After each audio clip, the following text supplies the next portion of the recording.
Welcome back, friends. I think this is actually the first podcast I've recorded in person in quite a while. So Happy New Year's to the friends who are watching. And today I'm very excited. I have on Denise Dixon. She is a major philanthropist out here in Las Vegas, and she is the owner of the only Black-owned accredited cosmetology school in Las Vegas, known as the Cosmetology Institute of Las Vegas. She also throws an annual Wig-a-thon, which supports breast cancer survivors, and has an upcoming event in September that we'll discuss. Also, I just learned before we started recording that she had her own podcast called Single in Sin City, which we're going to have to dive into a little bit as well. So Denise, thank you for coming on. Thank you for having me. It's amazing. It is absolutely amazing. Thank you. Single in Sin City. I'm just gonna be honest. This is something that I need to get out of the way now. Tell me a little bit about this. So it was something that I decided to do because I've been having challenges when it comes to dating, especially in Vegas. I've had some luck, outside of Vegas, but Vegas has just been kind of difficult. So I'm like, I need to dive deep into this thing. I need some answers, So I decided to partner with a couple of ladies that I know who are also single, and we just basically just shared insight on our dating experiences, talked about our heartbreak and our healing, sex, everything. It was just good. It's so funny because how long have you lived out here in Las Vegas? I've lived here, 41? So about 35 years. Wow. Yeah. It's such a common nomenclature to say dating in Vegas is so hard because it's a superficial town. There's a lot of entrepreneurs and hustlers. Everyone's trying to get something from you. So that difficulty stems through a lot of different translations, through podcasts, through frustration. How long have you been hosting that podcast for? We started last April.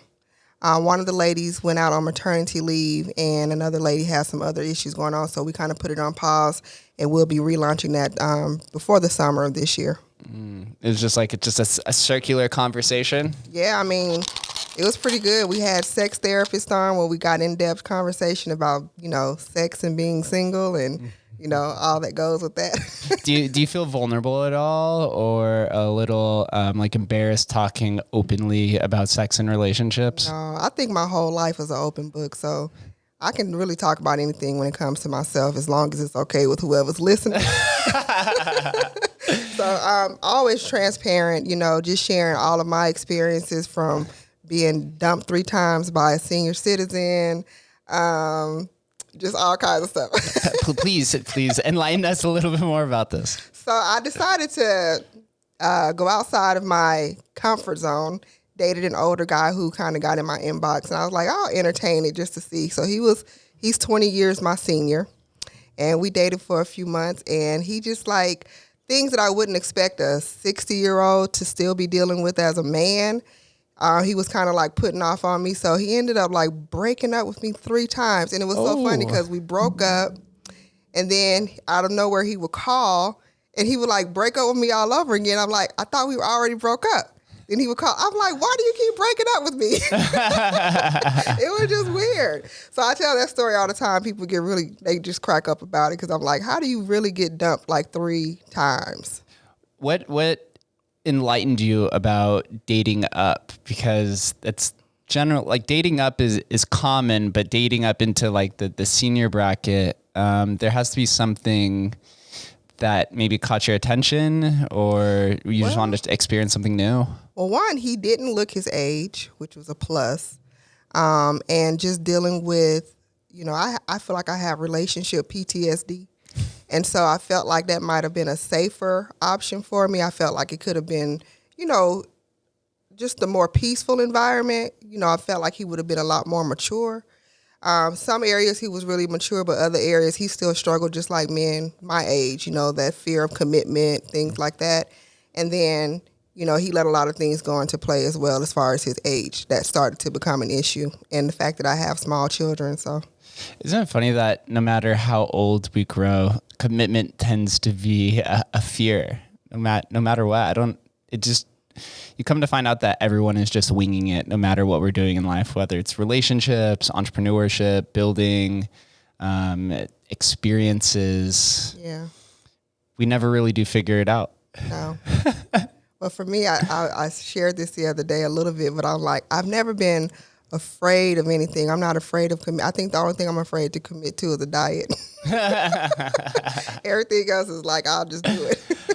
Well, I'm excited for you to start that show back up. I'm gonna have to listen to a few episodes, maybe get a few chuckles, maybe learn a few things. So now we can dive into your philanthropist life, your entrepreneurial life. I'm owning a cosmetology school.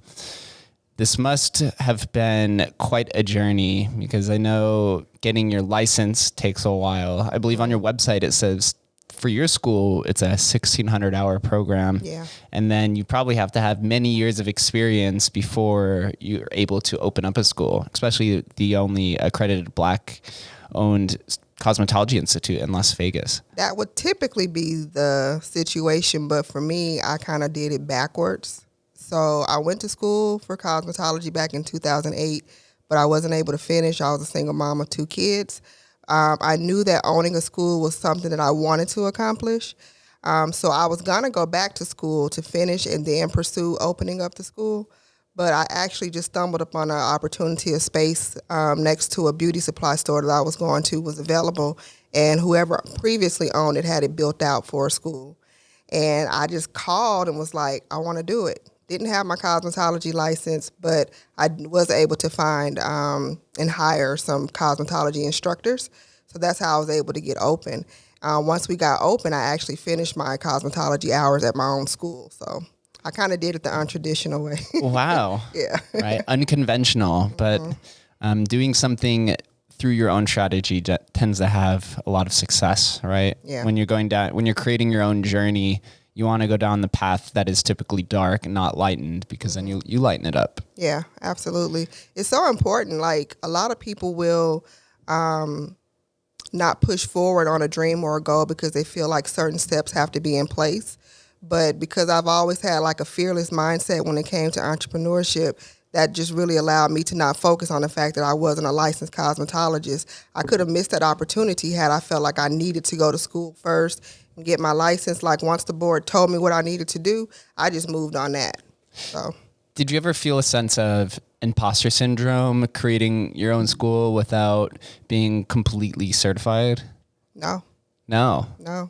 I had professionals in place. Anybody who's highly successful will tell you that they hired the smart people to do the things that they can't do. So that's what I did. That's the famous Steve Jobs quote. Right. So how did you go about opening this? Did you have investors that helped you with this? Was this a self-funded project? Self-funded. I literally, because I had a previous business before the school, which was a pretty successful business. So I had literally saved about $20,000, and I just used that. Got the space and just worked my way. It took me about a year to get fully built out and approved by state board. So we started the process April 2014, and I opened up March of 2015. Wow. Entrepreneurs never start and end with just one business. No. That's the majority of over the 180 guests that I've had on here. I don't think I've ever had one person that just started, opened one business, and ended there. Yeah. What was your first business? I started out with a nonprofit program called the Sister to Sister Connection, and we did mentoring and supportive services for young girls. And then we eventually expanded and started working with young boys. So I ended up opening up a center called the Center for Life Enhancement, where we provided therapy, basic skills, and all sort of like behavioral health services for youth. So this is where the philanthropic endeavors began? Yeah. Interesting. So you opened up this school and you got your license. Were you practicing cosmetology inside of your own school, or were you at the helm trying to run the business? No, I didn't do any practicing of cosmetology. Like, I did the studies and all the things that I needed to do that was required for my license. But prior to opening the school, I was what you call a kitchen-tician. So I would do hair out of my home. I probably shouldn't say that publicly, but I had to pay the bill. So I've done hair my whole life, but actually working professionally behind a chair. After listening and having a conversation with Colonel Colin Powell, rest in peace, one thing he said to me that always stuck out to me, and it was, anything that you aspire to do, take it to the highest level. So for a young boy who aspires to be in the NBA, he shouldn't just stop there. He should dream of owning a team. And so for me, that meant, I could get my license and do hair behind a chair, but I want to take it to the highest level in the industry, which was opening up a school where I could actually pour into others and help them start their careers in the beauty industry. Your website mentions there's 4 different programs: cosmetology, aesthetics, hair design, and nail technology. We'll start with cosmetology school. 1,600-hour program. Yeah. That is a lot of work. Full-time job. Can you tell us a little bit about what makes your school different from from the other cosmetology schools in the city? I think for me is we consider ourselves to be the school for the community and not just a school in the community. And we definitely teach beyond the basics. So we're giving students way more than what's required for them to just pass state board. You will find that a lot of other schools will just kind of focus on sanitation, basic haircut, roller set, those things. But we're actually teaching our students things that can make them money as soon as they graduate. So whatever's trending in the industry at that time is what we're kind of teaching them outside of just what they need to pass state board. School for the community. I like that. Where is the school located? It's in North Las Vegas off of West Craig. Okay. Yeah. Interesting. 16-hour program, man. I can't get over that. It's almost more than like nursing school and some of these other schools. Yeah, it takes about 11 months if you go full time, which primarily everyone goes full time. Is that 5 classes or 5 sessions per week, like one every day? 8 hours a day. 8 hours. That's a job. Full-time job. Yeah. Before we go into the other programs, we were talking about this right in the beginning, that you have something very specific to your school, and it comes in the terms of self-financing, which separates you, and many of your students, or most, you can correct me, graduate without any sort of debt. What is self-financing, and do you have a percentage or a stat as to the amount of students that graduate debt-free? I don't have any particular stats. We don't offer financial aid, first and foremost. So students can do 3 different things. They can either get approved through a state-funded program called Workforce Connections. If they are low income, then they'll receive grant support from Workforce, which will basically take care of their full tuition. They don't have to pay it back. Then we have in-house financing options where we have a very low interest rate and we give them up to 24 months to pay it off, but they'll make those payments while they're in school. And then we have a cash up front, so it'll be significantly discounted if they're able to pay cash up front out of pocket. So our tuition is about half of what any other school charges in the state pretty much. And it just affords them that, even if they wanted to just take out a small loan, it's not something that's going to give them 10, 15 years of student loan debt like I have. That's many of our colleagues out here in Las Vegas specifically. The debt bubble is just growing and astronomically. It's very unfortunate. Yeah. Your school, the cost is about half. What is that about, like 10 or 15,000? Yeah, our cosmetology program is just under 10,000. Oh, wow. That is extremely affordable. Yeah. And those who graduate from the cosmetology school, do they work for you guys there? Or they just go off, and do you have like affiliate partners of different? We do have resources for them in terms of finding them placement. We don't guarantee placement, but the great thing about a lot of our students is they already come with a plan. We'll just help them figure that out, but a lot of them already have placements set up. They just need to go to school to finish, to get started. So that's been the fortunate thing, but we do have career fairs at the school at least 3 times a year, and we'll invite salons out that they can talk to. So we've had students who get hired through Ulta, JCPenney's, places on the strip, hotels on the strip, things of that nature. So that's just beautiful. Yeah. That is beauty, health, exercise, aesthetics, such a growing industry in Las Vegas as we are an entertainment capital of the world. Yeah. The students that come to the Cosmetology Institute of Las Vegas, are they primarily Vegas natives? Are they transplants who were just moving to Vegas, trying to find their way? What is the student composition made up of? We're very diverse. We have a huge population of Vietnamese students too. A lot of them who come with, straight from Vietnam, who has sponsors already here that help them get into school so that they can start working. Language barriers we've been able to overcome with that, so our graduation rate, even with that obstacle, is extremely high. We do have as far as like surrounding areas, we have students who come from Pahrump, Mesquite, Boulder City, Henderson. Yeah, so it's pretty diverse. Wow. What is the average graduation class size? Oh. Would you say it's in the hundreds? Well, dozens? The way it works is because we're a clock hour program. Students graduate at different times. Once they meet those hours and all their graduation requirements, they're finishing. But last year we graduated about 152 students. Amazing. So this must be something of this like new work model where it's kind of you graduate at your own pace, right? Kind of like where the workforce is going. It's like a work from home, like the 40-hour work week is being dismantled. Now it's more of just like, if you could get it done at your own pace, and you'll be rewarded for it. Yeah. You'll be surprised at how much the workforce is changing. Like, I'm hearing a lot of people, one in particular I know, that are leaving corporate jobs to go drive Uber and Lyft just to kind of manage their own time, and doing, substantially well, I guess.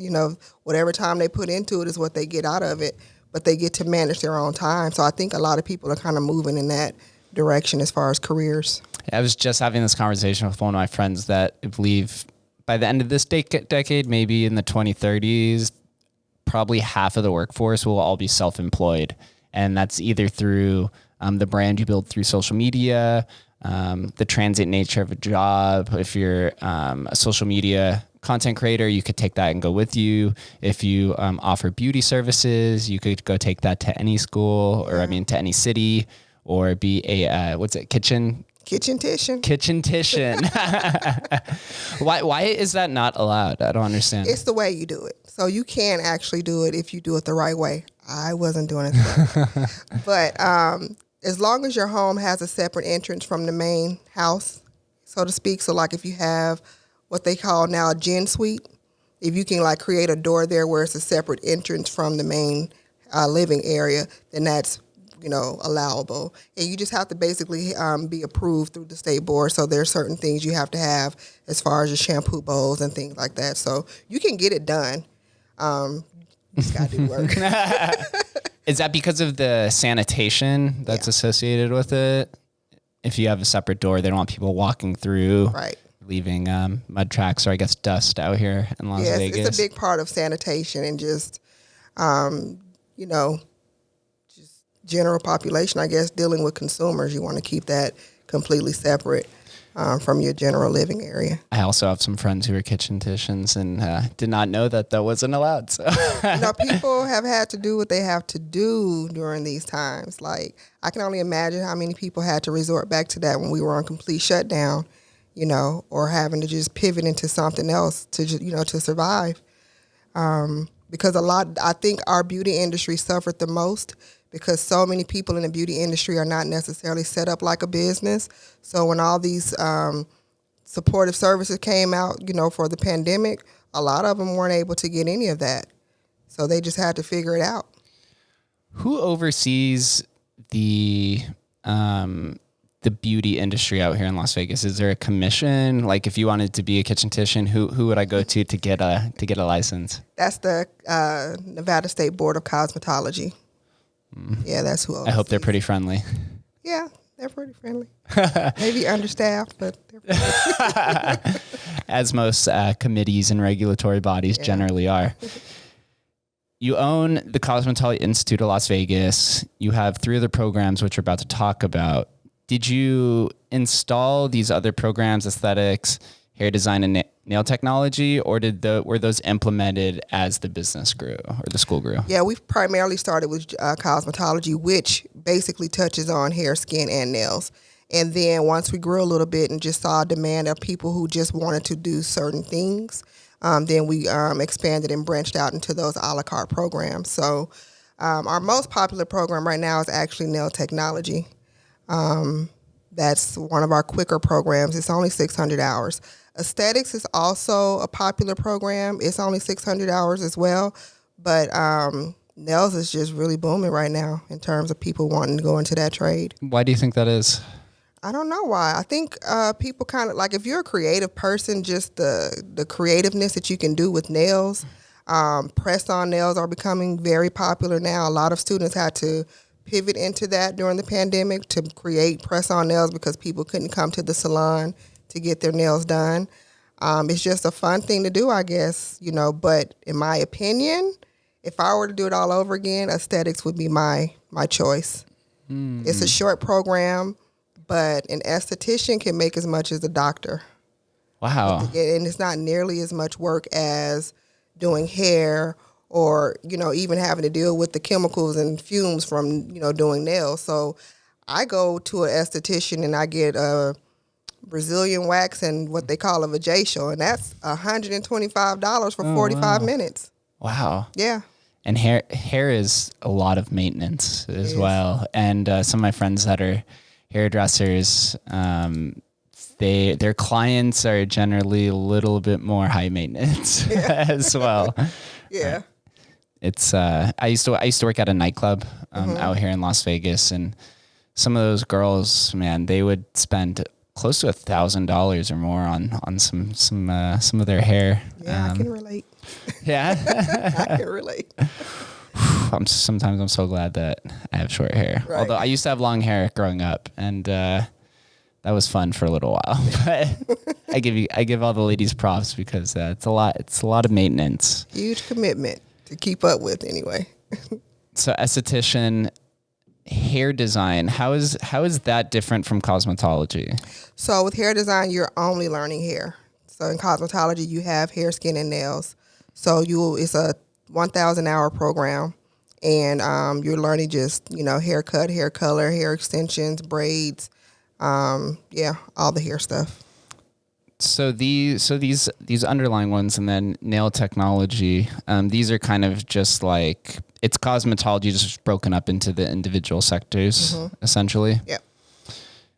What percentage of students would you say take one of these? I'll just call it like a side program and not the overall cosmetology program. Would you say it's more than half or less? It's definitely more than half. Cosmetology has the least amount of enrollments that we have at the school right now. Do you think that's because it's such a long program, but it gives you more flexibility once you can once you graduate? We definitely encourage, if you can commit to it, to do the full program, because you just never know once you get into this, if you get bored doing nails or get bored and you want to just venture off into something else, you're more well-rounded if you have the full license. So we do definitely encourage that. But for some reason, I think we're kind of dealing with the microwave generation too. They want stuff really quick. Yeah, short attention span. Yeah. TikTok generation. Yeah, because I noticed that even with the students we have that go through the cosmetology program, they start off so friendly and bubbly, and we call it senioritis now. Like, once they get close to graduation, they're like hard to deal with. Like, what happened to that person? It's like they're just overwhelmed. They're tired, ready to go, Showing up here 5 days a week, 8 hours a day, that's a lot.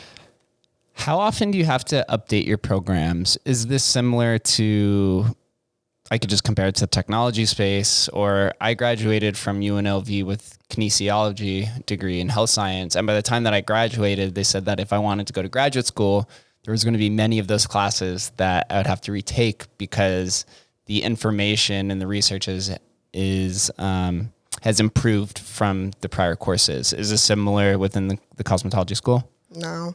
Only because once you become licensed, there are other licensees who do so much advanced training outside of school that they're able to do. The state board doesn't require us to do any type of continuing education for stylists.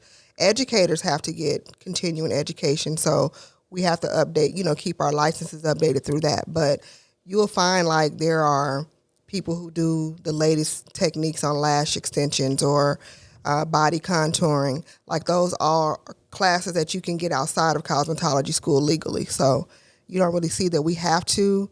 But like I said, we tend to follow the industry because we didn't have body contouring as a part of our program initially. But once we started to see it trending in the industry, we added it. I had a handful of coworkers who dabbled in body contouring. Seems pretty effective. Is that a program that you're going to add? Will that be a fifth program? No, so we teach that under our aesthetics program. So we just added to that curriculum. Okay. Yeah. So we got all the machines. I trained my staff to get, certified to teach it, and we just added it to the curriculum. And the body contouring is when it has to do with skin, correct? So it's like, yeah, kind of. It's, for instance, it's really popular because you see a lot of people getting a lot of plastic surgery. Mm-hmm. So it's good aftercare for when you have those treatment, those, what do you call procedures? Yeah, procedures done. So it helps with to drain the lymphatic, lymph nodes and things like that. So it just kind of helps tone the skin. It's supposed to help with cellulite and, excess fat. Yeah, but make you your skin still perfect. have to diet. So that's there is no shortcuts when it comes to that, as much as a lot of people want to circumvent that and cut the corners. Yeah. Diet. Outside of the school, as I mentioned, massive philanthropist in the city of Las Vegas. I know you have multiple programs, but that you throw. We'll start with the first one, the Wig-a-thon. Enlighten us what this is, and also 5 years ongoing. Yeah. So congratulations on that. Thank you. Yeah, the Wig-a-thon was actually birthed through the school. My aunt is a breast cancer survivor, and I've always had to do hair pieces for her when she lost her hair. And so because we're so big on showing our students about community service, because I feel like that should be a part of your business plan, we started with the Wig-a-thon because we also wanted to teach them things that could make them money in the industry, whether they were behind the chair or not. So we teach them how to make human hair wigs from start to finish. And then we basically will donate the wigs to American Cancer Society. After we do all the wigs, we invite 10 women from the community that are survivors. We give them a full makeover and a wig installation. They do photos. We have a luncheon for them. They get to share their experience, their journey as a breast cancer survivor. Last year was the first year we were actually able to get the mammo van. So we had on-site mammograms being done as well. Wow, that is incredible. Yeah. The Wig-a-thon. Wow. How much money is generally raised from this event? That has been self-funded by myself. So I buy all the supplies. I did get one donation one year from Adam Kuttner, the lawyer. Oh, yeah. So he did give us a donation. But primarily because I have a dealer in China for the hair extensions. So I've just self-funded it every year. I haven't really put it out there to the community to donate. So. Wow. So this just is inspired from you. This comes from within to continually keep giving back. You said there was 20 participants in that? We have 10 women from the community. 10 women. Mm-hmm. Wow. And how are those women selected? We just put it out there to the community to recommend women who have gone through the journey of surviving breast cancer. And it doesn't take a long time for us to get those 10. The first year we actually did 10 survivors and their, what do they call them? Their superhero. So the person that helped them through their journey also was able to come in and get a full makeover as well. Wow. Yeah. Congratulations on the Wig-a-thon. That is truly amazing. What other philanthropic events do you put on, or do you generally participate in that you'd like to mention in Las Vegas? Yeah, so I lost my grandmother last year. So part of me dealing with the, loss. I basically just looked at her life and what was so important to her.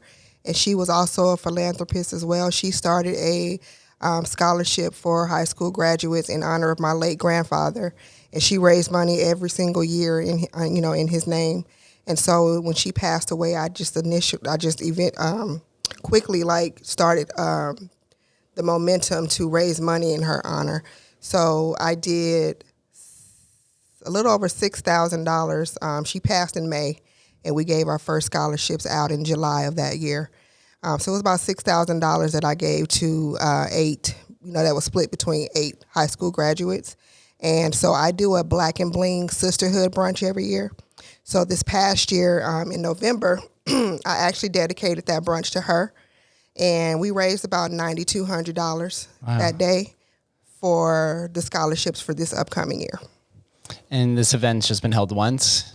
So this was my second brunch. This was the first year that I did in her honor. Prior to that, it was just a brunch I did for women in the community. I didn't charge for it. But this year I was like, I got to charge because I got to raise the money. So we raised, like I said, it was a $50 entry for the brunch. They got live entertainment. They got a Southern brunch. We did silent auctions. I gave awards out to women that I see doing things behind the scenes in the community. And we did pretty good. What does philanthropy mean to you? And the reason why I ask this is because I've had on a handful of philanthropists on this show so far, and they all contribute for different meanings. You have the brunch to dedicate to your grandmother. Some of them do it because they feel guilty of actions that they've done in the past.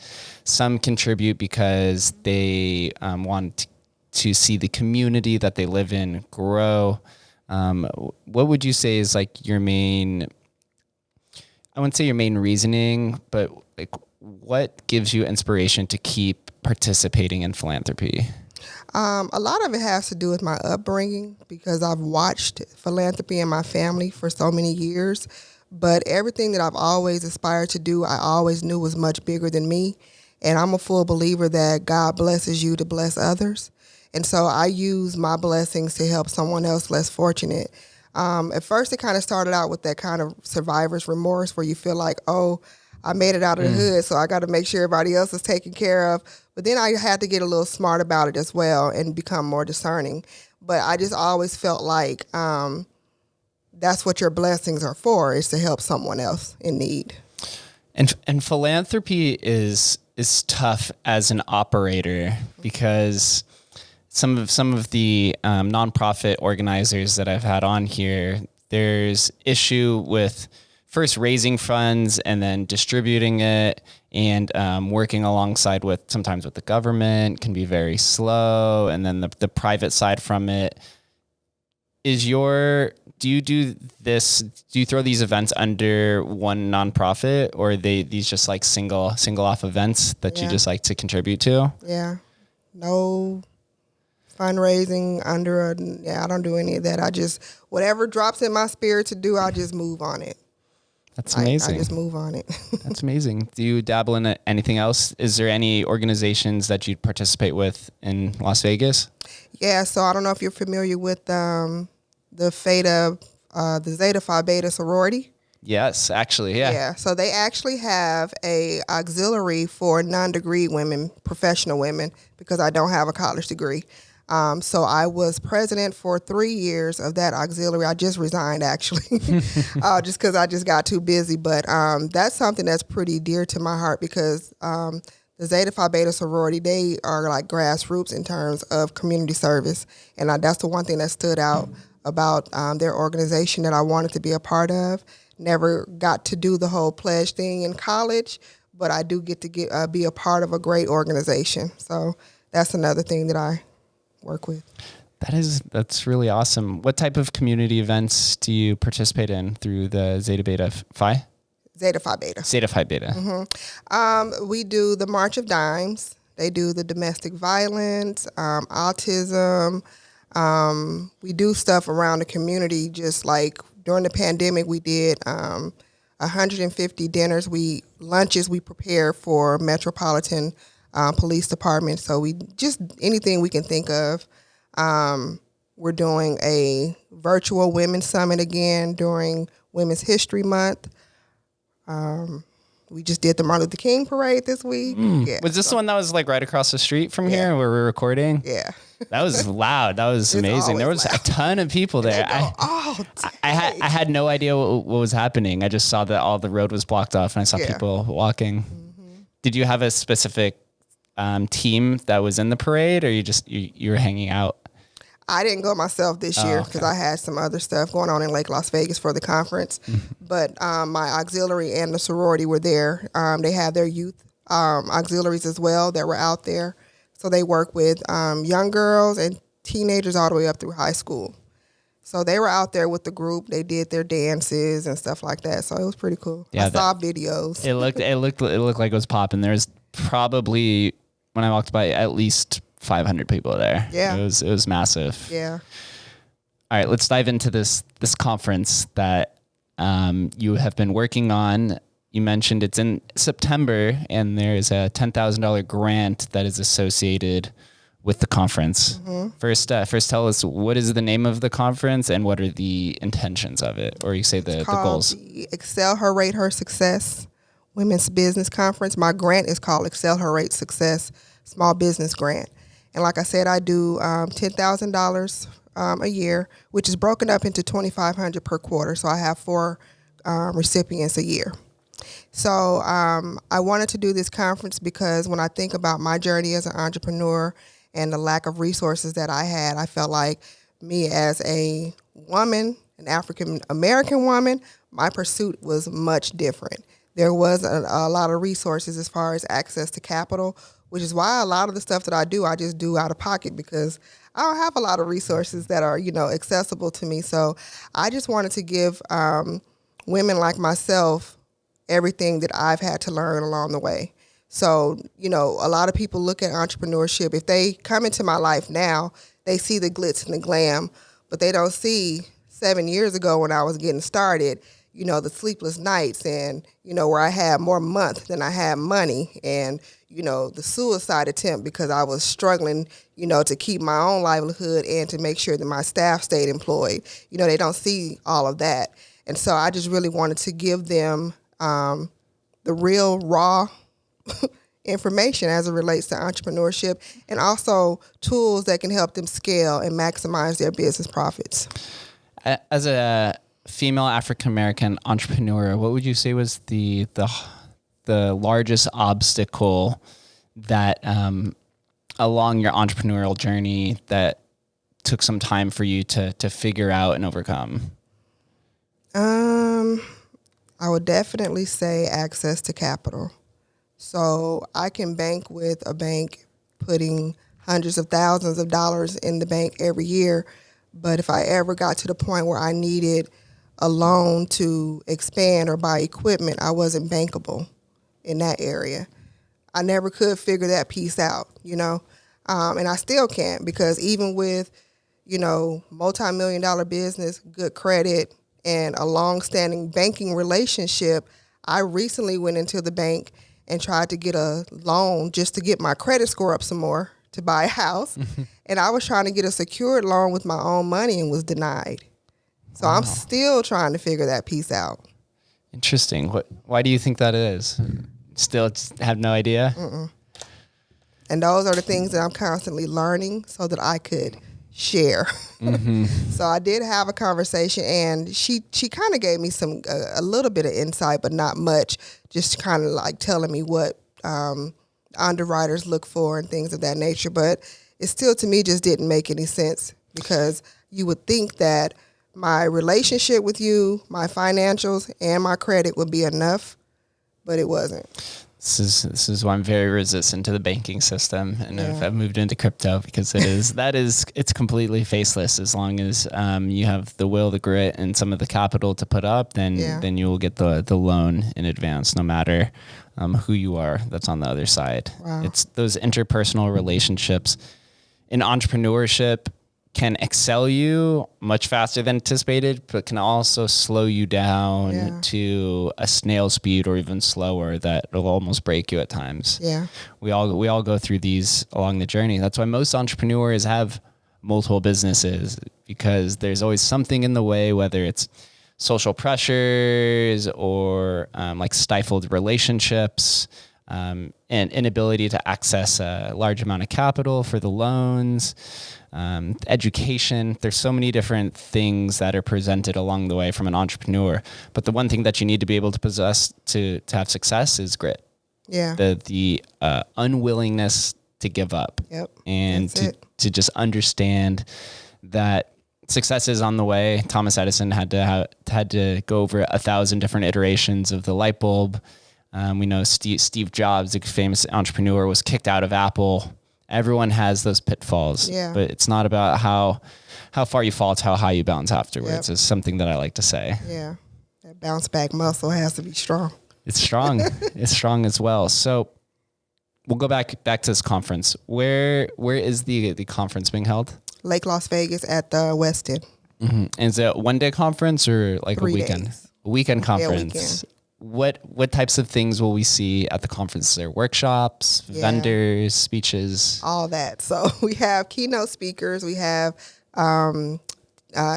educators that'll be doing like breakout classes. We'll have vendors there, small business owners coming out and selling their products. We're going to be doing a party on that Saturday night. It's a casino theme night party because we're going to be so far out in Lake Las Vegas, they won't have access or quick access to the Strip.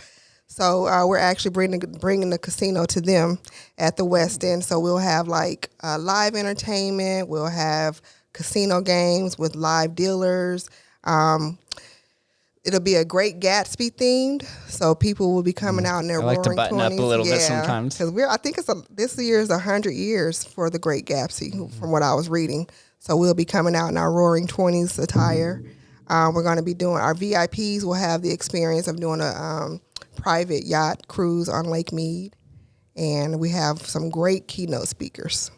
Amazing.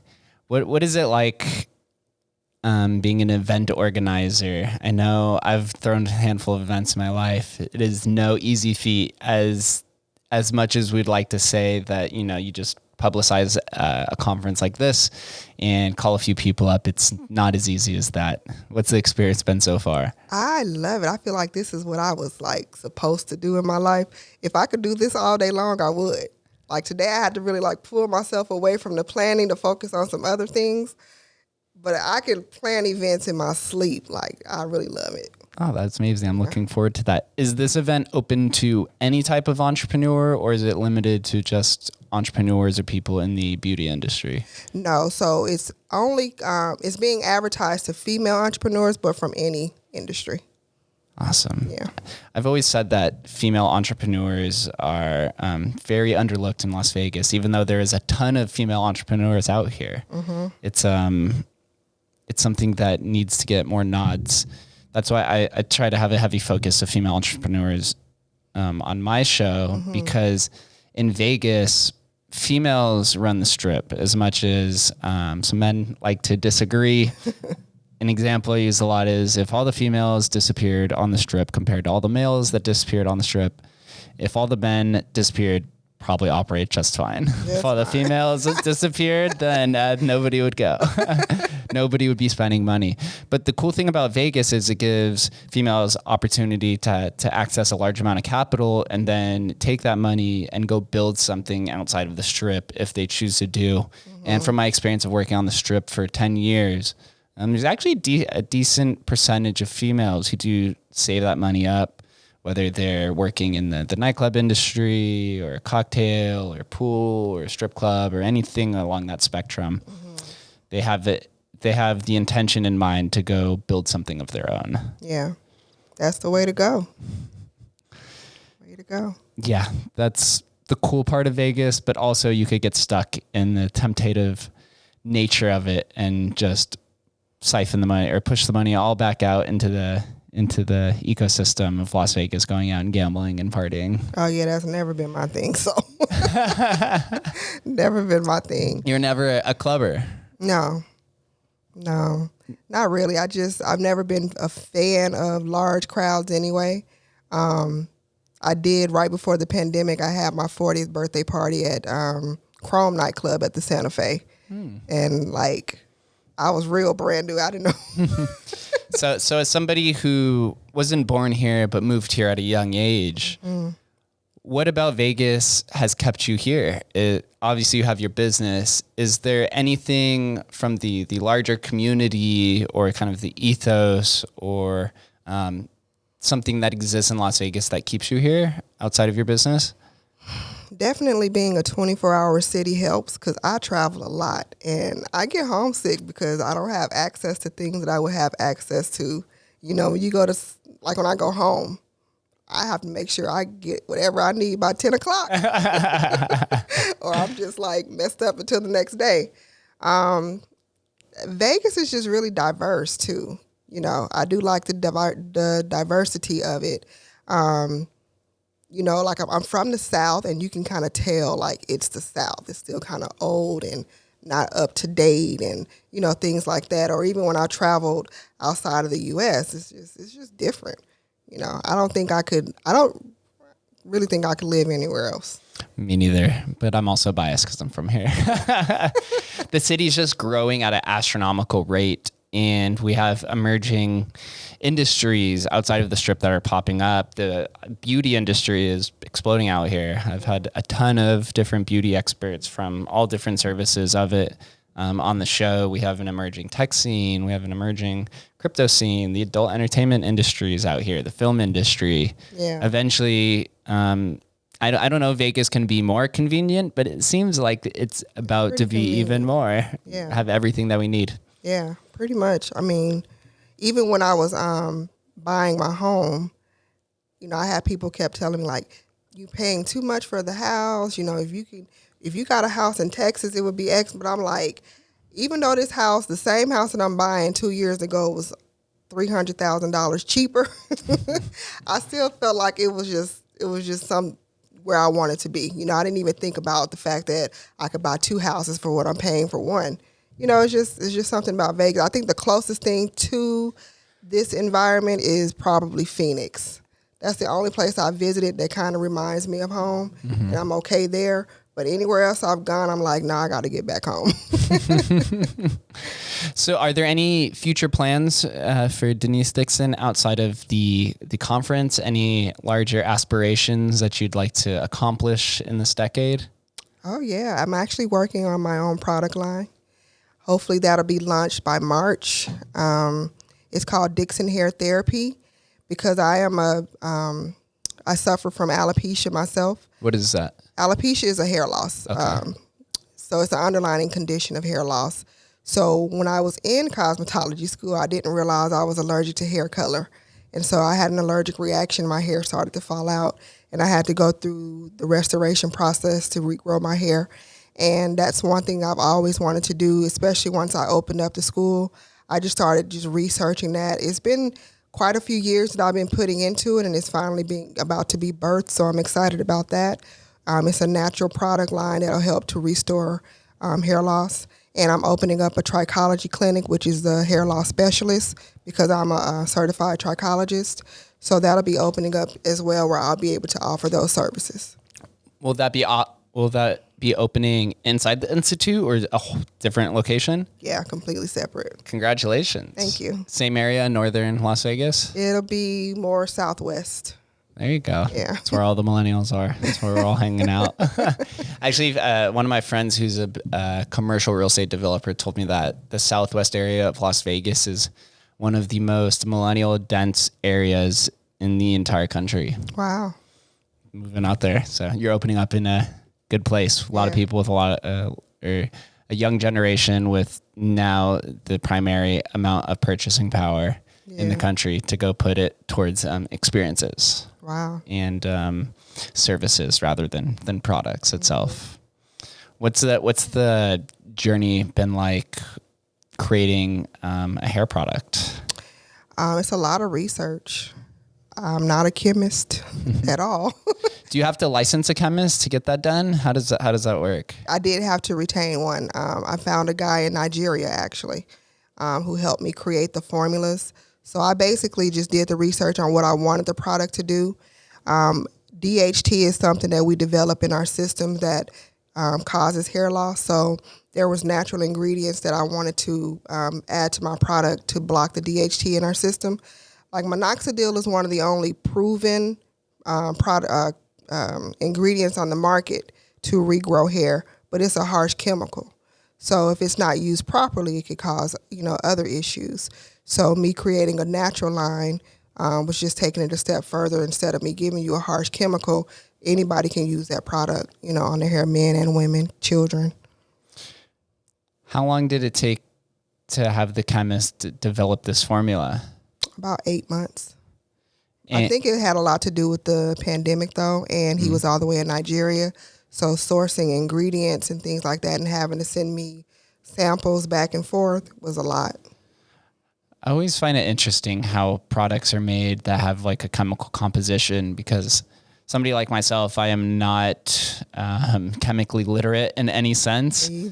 So if I was engaging with a chemist of whether creating hair products or a supplement or whatever it may be, I would just be like, this is what I want. I don't know exactly how to go about it outside of this. Yeah. Was there a lot of suggestions from the chemist end on like the specific ingredients to use? Yeah, he definitely gave a lot of insight, especially the hardest part I think for me was just determining what fragrance I wanted and to keep it as natural as possible. But it was interesting. He did give a lot of feedback. A lot of people who go into product development, they just do private label because it is a lot of work and it's a lot of money to actually create a formula from from scratch. But for me, I've always been that one, like, I have to do the hardest job. I don't want a private label. I want my own label. I want my own formula. That's incredible. Are you excited for it to launch? I am. It's a long time coming. I'm just ready to get it on the shelves. I'm excited. Are you going to be selling it through a website as well? Mm-hmm. Yeah. Which website? It's DixonHairTherapy.com. You guys heard it here first. Yeah. Well, Denise, before we get out of here, I have one final question for you. It's the same question I ask all of my favorite Las Vegas guests that come on the show. What does Las Vegas mean to you? Lights. Glamour, action. Opportunity. Definitely opportunity. Opportunity is the most common answer. Yeah. Most common. It's not only from the emerging industries out here in Las Vegas, but it's such a diverse city that people are moving here from all walks of life, all backgrounds, all economic interests, all political affiliations. One person can seriously change your life. Yeah. That's the amazing opportunity for it. So those out there that are working on the Strip, please go out and build a life. You don't have to work wage slavery for the entirety. Denise, where do I send all the listeners and those that are watching on YouTube to follow you, engage with you on social media, but also learn more about everything that you're accomplishing? So my social media, if you want to follow me on Facebook, is Denise Dixon. Instagram is Miss Denise D, Miss Denise _D, and my website is MissDeniseD.com. Boom. Make sure you guys give Denise a follow. Let us know in the comments and all that good stuff, what you thought about the show. Denise, thank you for doing this. You are a pure entrepreneur, a philanthropist, and you're continually building, even though you've attained success. And that's something that I admire, because a lot of entrepreneurs who find success tend to kind of just stop there. Yeah. But you're continually building and giving back. Very admirable. So the city is very lucky to have you, and thank you for sharing your time with us. Thank you for having me. This was nice. Thank you guys for listening. We'll catch you next time.